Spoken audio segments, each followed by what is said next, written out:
Hey all, hope everybody is well. It's Friday before Easter, and I don't know. I've been fascinated with scripture and the interesting stories out there, and I was thinking about Easter. What does that mean traditionally, and where it come from, and what a strange time to be going through in accordance to that. So I was thinking about there's rebirth and resurrection and refocus, recommitting, realigning, re-engaging. All this stuff is happening like with this historic event, and then also with the current times that we're going through that are really pretty messy.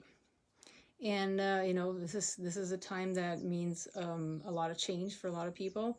For some people it's really good change, for some people it's really hard change. And what I keep talking about is like, how do we make this a season of opportunity for all of us, whether it's hard or not?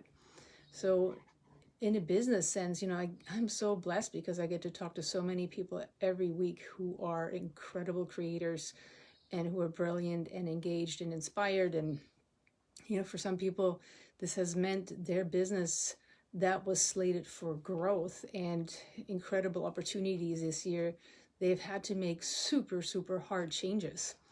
And, for some, it's meant completely slashing the idea of growth and making really hard choices for survival. And what's interesting about that is for a lot, it has meant really going back to core competencies.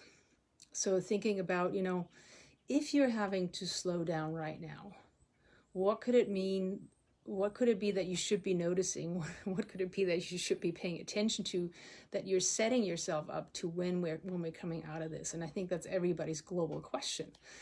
But, it's so interesting when you look at what's going on in nature right now. It's like us humans not being able to screw with that is making some huge differences that are really quite fascinating.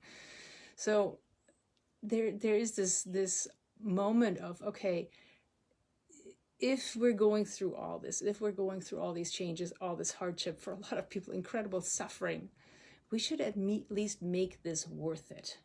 We should at least come out of this better and remembering and have some sort of positive outcome from this, that, we have a choice. We have a choice about, do we want to have a positive outcome, or do we want to believe in all the fear and hype and suffering that's definitely out there? I'm not saying it's not out there, but we know it's there, but our choice is which one do we want to engage in? So I'm not saying the suffering isn't there, definitely is, but we can believe one thing or another. I mean, what's been quite interesting is watching the different camps come up with different opinions about how this is being handled, what this means, how we're all going to come out of it. Hey, Lorenzo!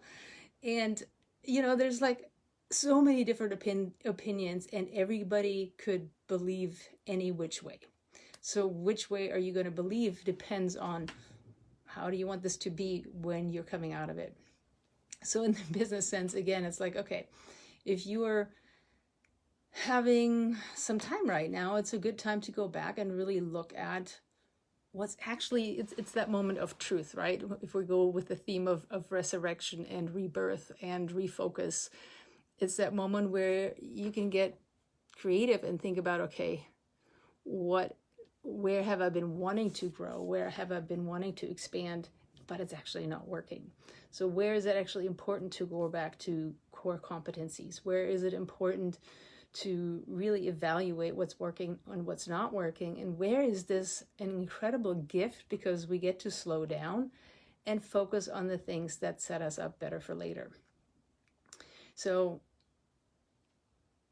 I was talking to this newer client this week, and he's not operating right now. So he's taken the time to really look at, okay, so here are the problems we were already having before all this stuff happened. And they were always on the back burner because all this other stuff was happening. But if we really want to grow and set ourselves up better for the next push, I know we have to solve this stuff anyway. So let's really look at, what's the stuff that's working, what's the stuff that's not working, and what are the gaps that we have right now that we have the time and the energy and the bandwidth to address. I think especially for all of you guys who are entrepreneurs, who have teams, if you're able to keep your people working, if you're able to keep your teams, it's that time of really looking at, who do I have available, who has talent, and how can I move people around in their seats right now that I can keep them working, but they're also learning new skill sets. They're getting interested again in what we're doing because they're looking at it from a different perspective. How can they participate and engage in what's going on without you having to lay them off? But there's all this opportunity to use these different skill sets in different ways. So there's so many ideas and so many opportunities for how to make this time worth it and really actually positive, so that on the back end of it, it wasn't just wasted time. So that's really what I wanted to talk about today. I wish all of you guys a really beautiful holiday. I hope you get some rest and some enjoyment with your families and your friends, even if it's remotely. And yeah, I'd be really curious to see what you can make out of the idea of resurrection. So cheers for now.